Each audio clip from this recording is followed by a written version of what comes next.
everyone, and welcome to yet another episode of the Inspiring Leaders and Leadership podcast by Advantage Club.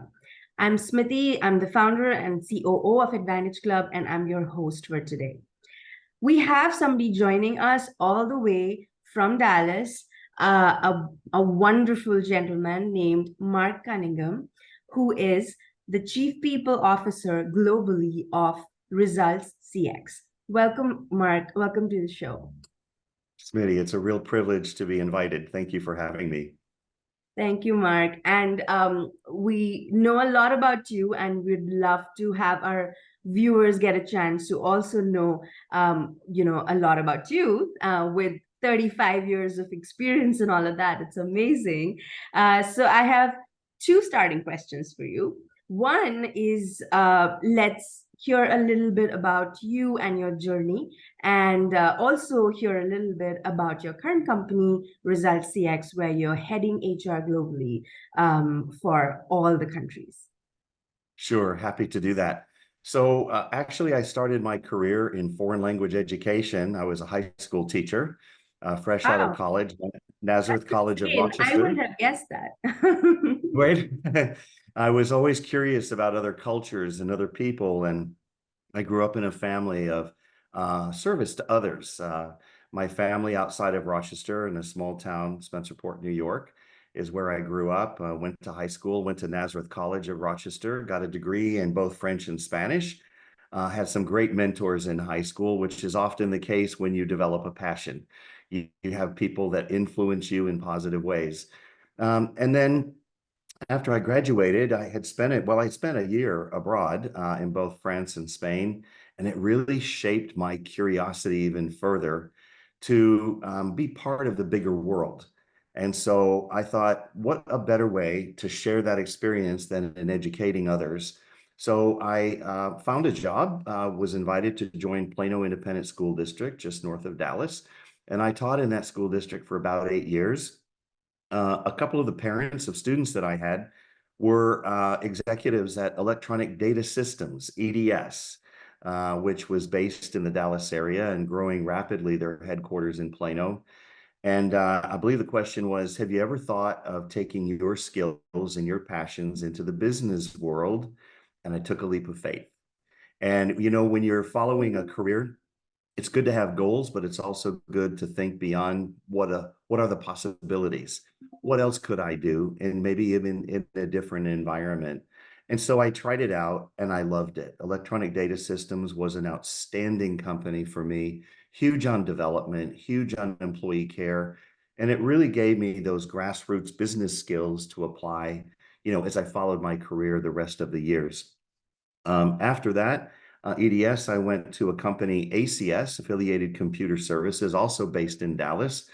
And the CHRO, Laura Villarreal, who hired me to be the head of learning and development for the company. We together with the rest of the teams had decided we're going to build an HR outsourcing unit, and specifically the training outsourcing business line of that. And so I was asked to lead that.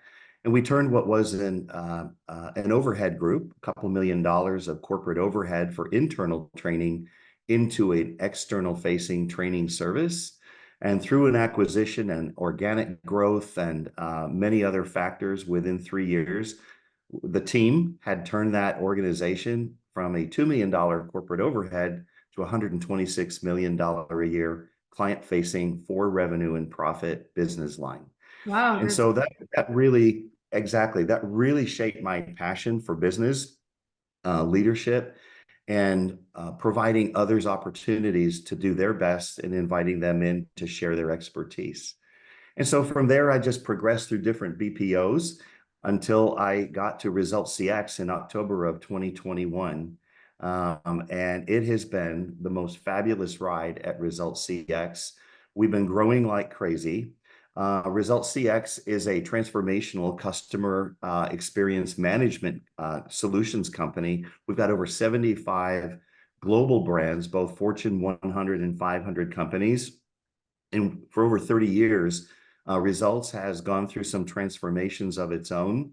but we support industries such as healthcare, media, telecom, fast growth technologies, retail, banking, and financial services and insurance, for example. And since I've joined, we were only in the United States, Philippines, and Mexico. And since October of 2021, we've added Honduras, the UK, India. We bought a company in Bulgaria to give us a footprint in Eastern Europe.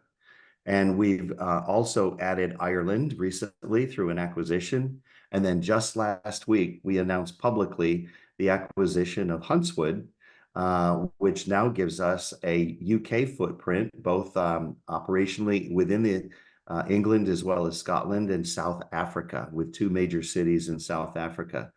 So we've grown by leaps and bounds in both terms of revenue, industry support, clients, employees, our talent, most of all important to me, because we're the ones that provide the outstanding customer service to our incredibly awesome customers.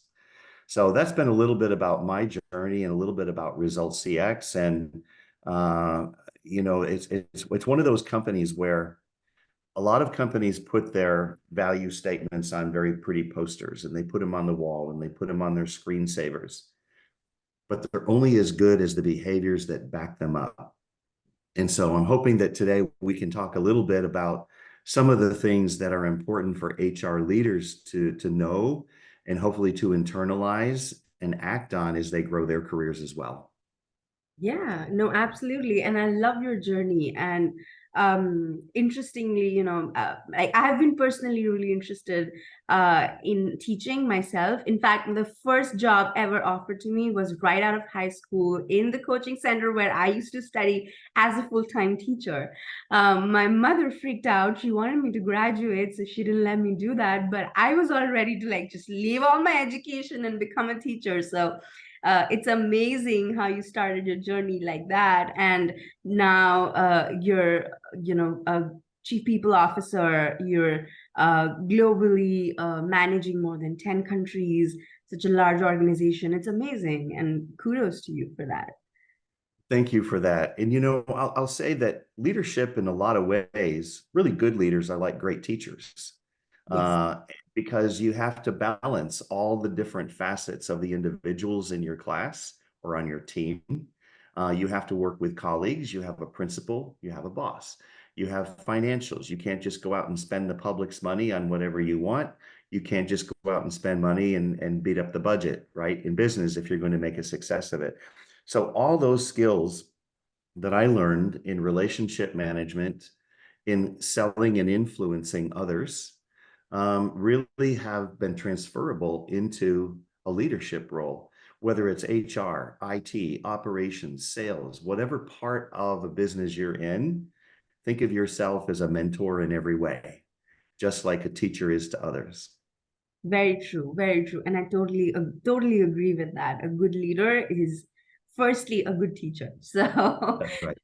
awesome. So I'm going to talk a little bit on the behaviors and core values bit as well. But before we jump onto that, since we've heard all about your journey, this would not, it looks easy, but obviously it would not have come easy, right? And of course, as most leaders I've heard, they always say that you have to be comfortable being uncomfortable. You have to step out of the comfort zone. You have to embrace challenges to actually reach where you want to reach. So I wanted to obviously, I acknowledge the fact that it might not have been a very easy journey for you. So can you tell me a little bit about the challenges you faced in your journey, or situations where you felt things were just falling apart and you've fixed them, or how do you even navigate them when you face challenges or the going gets tough? Well, one of the first things you have to learn is you don't have to react right away to something, right? You have to pause. You have to know who you are and the foundation of where you're headed, those next steps. Some of the challenges, even becoming a business person from being an educator in the public domain, you had to convince people that the skills you have are actually applicable to them, and that you have the abilities to transfer those skills, such as I mentioned, influencing skills, relationship management skills, financial awareness, all of those things. And most of all, the underlying and underpinning transferable skill is caring about other people. It doesn't matter whether you're, what domain you're in, what subject you're teaching in school, or what function of a corporation or a company that you're leading. If you're not in it for the people, which is where the talent is, the value of the talent is, you might not be in the right role as a leader. You often hear people talk about, I want to be the boss. I'm the boss now when they get a promotion. And the furthest thing from the truth and success is being a boss. It's truly being a leader. It's facilitating other people's success, allowing their dreams to come to life. It's allowing them to seek new ways. It's listening to them and taking their advice so you can grow stronger as well. So treat each person as a human being. Treat each person with dignity and respect and inclusivity. And I think sometimes leaders are challenged by that notion of, well, I'm the boss now, or I'm the executive now, when in fact they should say, I'm the leader, and with that comes responsibility for others.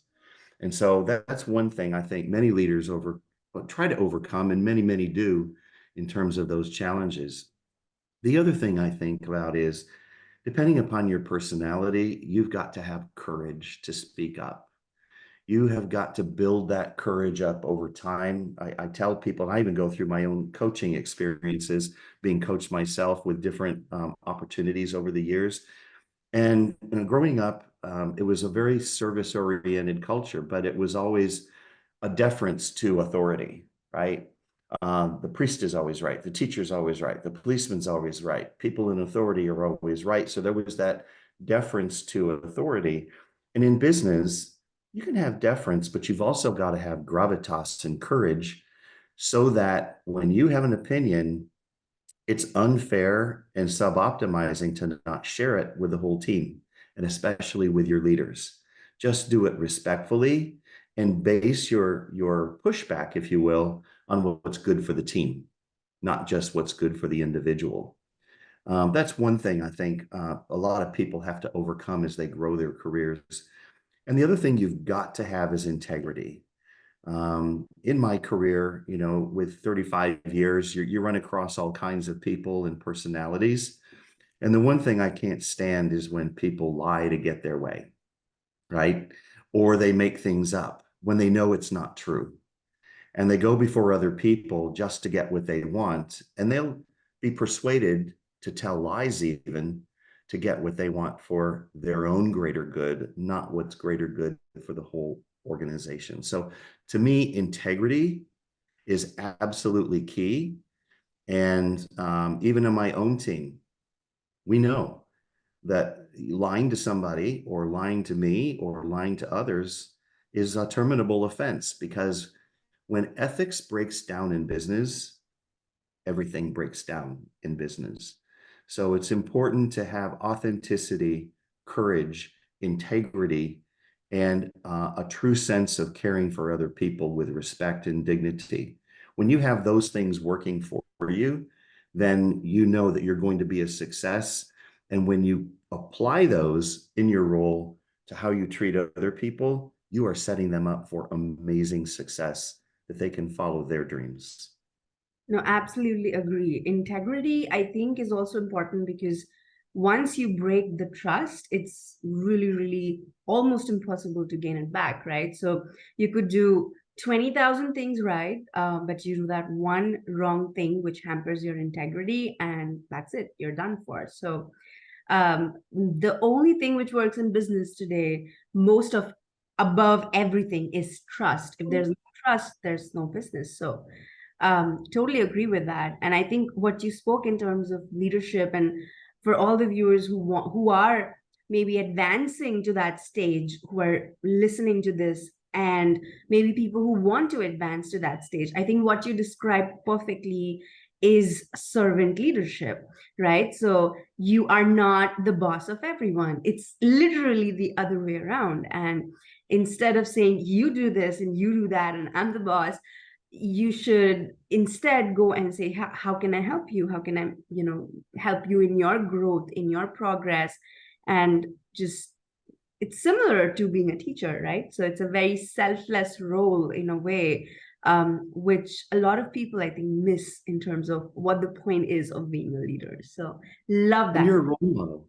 You're a role model, right? As a teacher, when I'd go grocery shopping when I was a teacher, and a kid would be a cashier, a student would be a cashier, and they just look at you like, "Do you really go grocery shopping? Oh, that's interesting." You're almost like this other person or personality. And when you're in business in a leadership role, just know people are looking to you to demonstrate the role model behavior of the culture of the company and of good practices and ethical practices. So you're absolutely right. Yeah, and that's true. I mean, you look at any organization, I think most of them, the leadership defines the culture of the company. The way the management behaves is exactly the way everybody else behaves. So it's more than just being a leader. I think it's a huge responsibility in terms of what you're inculcating in the company. It all depends on who you are as a person. So that's amazing. And since we're talking about leaders building culture and others following them, would love to hear your thoughts on that. And I know you spoke a little bit about how it is really important to align the organization and all employees to core behaviors, core values associated with the company. What, according to you, are the mantras, for building good culture, for generally driving overall engagement or building a better employee experience? How do you build an amazing culture? Well, it starts with selecting amazing people Mhm. who have the right aspects or the right inner core beliefs of servant leadership. Even if you look at our webpage at ResultsCX.com, you will see all of our values displayed there. We talk about what we believe in and how we support our amazing customers. And the culture starts with the role modeling at the top that we just talked about. Our CEO, Rajesh Subramaniam, is an outstanding CEO. He's the kind of guy that wants to know how the frontline agents are doing.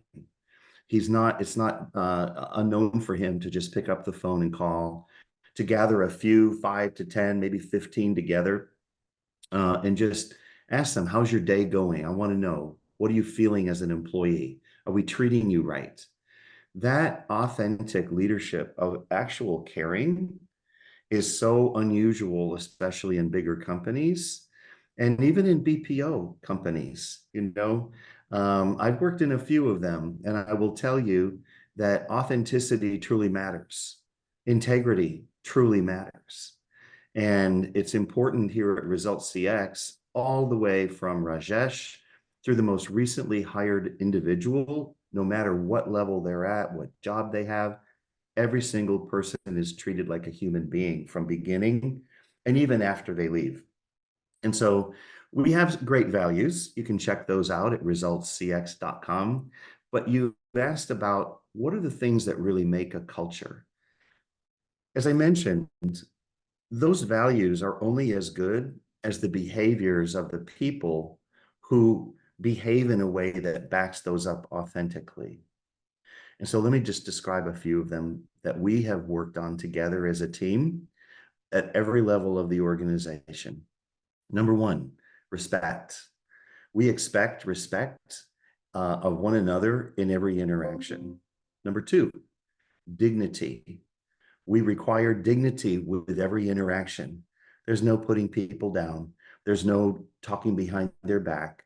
There's no disingenuous engagement to where the credibility of someone is put at risk because of an undignified action by another employee. Inclusivity is the third one. We hear a lot about DE&I, right? Diversity, equity, inclusion. I prefer to say that inclusivity is something that you behave. You invite people to the table. And as a leader, even when you might know the answer to a question, When you ask others to participate and give you their thoughts, their advice, how they would handle it, that feeling of pride in those people's eyes to say, wow, he wants to know or she wants to know what I think, binds people together, and it tells them they have a seat at our table, or whatever table it is, the team table, the company table, the customer table even. And so when you have respect, dignity, and inclusivity, those three things create a sense of belonging. When I'm traveling to see our people around the world, we we really pride ourselves on the way that people are treated. And so in roundtables, I ask them, tell me about your journey. Why do you stay here? And the number one answer is, regardless whether we're in the Philippines, India, the other countries that I've mentioned where we've grown so much, the number one answer from the employees themselves is, it kind of feels like I work with family here. Right? And every family doesn't always get along internally, but they work things out. They work together to make the family stronger, better, more appreciative of one another's talents. And many people believe that diversity should be a number one goal of a company. Well, you can look at diversity as a driver, or you can look at it as an authentic outcome. Mm. When you hire people because of labels, because of what they are, the color of their skin, their gender, their age, or you don't hire them for those reasons either, then what are you really basing your selection on? But if you select people with the idea of respect, dignity, and they treat one another right, and everyone's invited to the table, then the outcome is naturally diversity. So you get to diversity when you focus on the behaviors and selecting people for the best right qualifications rather than for any other reason. So for me, diversity is a very important thing. I see it as an outcome that happens when you do the right thing to start with. That's true. That's true. And I think the right way of creating a sense of belongingness is by driving respect, dignity, inclusivity, and diversity is like it naturally occurs post that because That's then right. you're anyway practicing inclusivity and diversity is like a subset of that. So that's And amazing. And you have to continue that thought process after everyone becomes an employee. It's not just about the selection, but it's about that journey of caring for people every day, asking their opinion that they matter. And that inclusivity helps them create that sense of belonging, which helps create retention, which if you're good enough to be hired, you're good enough to stay. And it's our duty as HR leaders to influence all the other leaders in the company to carry the mantra of caring for people so they will not want to leave. Absolutely true. You'd also have seen cultural nuances when it comes to various countries. So, if you have like almost 10 or more countries today you're managing, what works culturally in the US will obviously not work in the Philippines. So, how have you navigated that when it comes to globalized policies, which are supposed to be there for everyone, but of course, there are cultural nuances associated with it. And do you think adoption of technology has helped there, or are you looking forward to it? Just a little bit of thought on that. Sure. So when you're dealing with multiple cultures within a company culture, the company, number one, has to survive no matter where it operates. And so again, it goes back to behaviors and selecting people with the right foundational human behaviors of that we just talked about. And then everything else falls into place because whether you're an Indian, an American, a Bulgarian, a British person, a Mexican, or a Honduran, we're all people. So if you base your policies on what's good for people, which is good for customers, everything else falls into place. I'm a big believer in standardization in a multinational or global operating company. So for example, just take the example of employee handbooks and policies that, would go into those. 98% of all of your employee handbooks should be exactly the same. Same format, same order of the policies, same language, but leave 2 to 5% for localization that's required for local labor laws that might be different, local legislation that might be required to be stated in certain handbooks or publications, and let your people participate in that process, right? So standardize at a central level, but give people the option to help you localize where it makes sense and where it's right for the company, both liability wise as well as employee engagement wise. No, that totally makes sense. I mean, it has to be standardized, but you have to localize it to some extent basis the cultural nuances of each of those countries. Love that. And the second part of my question is, how have you seen technology adoption in the HR landscape, in your company, or generally, in your industry? And especially if you're looking at employee engagement or employee experience as a space. And do you believe that technology adoption is the future for us? It is 100%. I don't know whether you've seen a recent LinkedIn that I posted a few months ago about technology adoption. Many people are afraid of artificial intelligence, AI, um, It's but gonna it's take our here. jobs, Yeah. People were probably afraid of the horseless carriage and the telephone and, other inventions throughout our lives, but it's here. At a human level, at a global level, that technology is here. It's how you use it and the purpose for which you use it that drives the right behaviors and the right outcomes, no matter what industry or company you have or what job you have. One of the things that I find exciting about technology in human resources is in the talent acquisition space. I am so blessed. We as a company are so blessed to have an amazing talent acquisition organization. We overfill every single requirement every single week on a sustained basis. And we have over 100% show rate, which means when they hire, they show.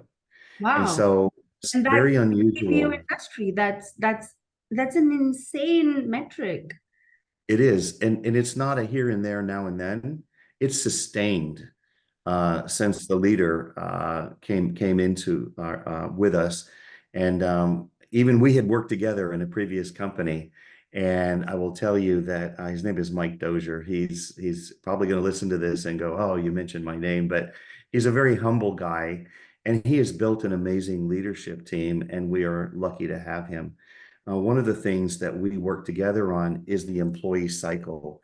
So the way that we post jobs, the messaging that we use with our job boards, the inclusivity of our outreach into communities and into all different what we call pools, right? Candidate pools. They're communities of all kinds of people that are looking for work. And we want to hire just the right people who truly have that servant leadership and that service to others attitude, because we're in the customer experience management business. That's who we are. So we've got to hire the right people with the right attitude of service for and toward other people. Um, we've used, and Mike has brought forward AI into the recruiting process. And we were recently assessed by a top tier international consulting firm, and when they finished their assessment, they're like, "Wow, we thought that you might not be up to par, but you're actually farther ahead than most other companies in the use of technology in the talent acquisition and in the HR space." So we're discreet about it. It's not something you toot your horn about. It's just something you do because it's here, and we make it work for the benefit of the company and for our people.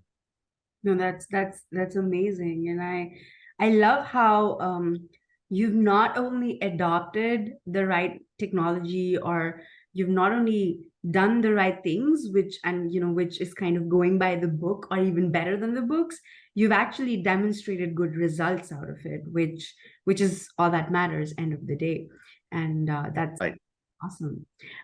So I think we're almost at the top of time. So I'm going to wrap up with my last question. With 35 years of experience and so much of leadership experience, I would want you to give any piece of advice or maybe a bunch of pieces of advice for the HR leaders of tomorrow. What a great question.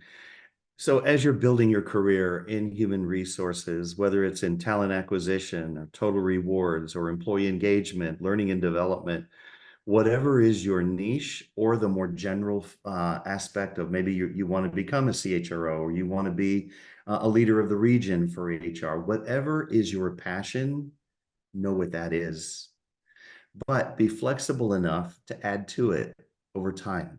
I believe that as you grow your career, no matter where you start, climb the lattice. Don't worry about climbing the ladder. Meaning, be like that rose vine that finds its way across. Sometimes you take a lateral move to get a new skill. Sometimes you're invited to be promoted to use that skill for more benefit of other people. And sometimes you have to take a downgrade to go learn something new, or perhaps a new industry or a new service line to apply your skills at, so that then you can go back up again. So I just believe that, first of all, be authentic. If you don't care authentically about others and serving others, you might not be in the right job in HR. And it's not about, I love people. It's about, do you serve people? Do you truly care about them? Do you care about your boss and what's going on? Do you care about your peers, your colleagues? Do you reach out and authentically want to say, how can I help you? And so as you grow your careers in your HR field, whatever that may be authentic, apply courage, be respectful, act with dignity and purpose, invite others to the table, and you will have a very, very rich career. Love it. Climb the ladders, not the ladder.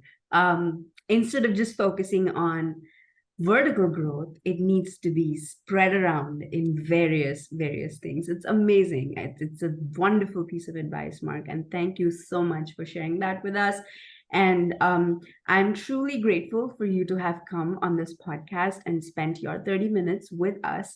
Thank you so much for your time today. I'm sure our viewers would love to hear from you. And yeah, I hope to do this again with you sometime. Smitty, I look forward to that opportunity. You're an amazing interviewer, and I've had a wonderful time. Have a great rest of the week.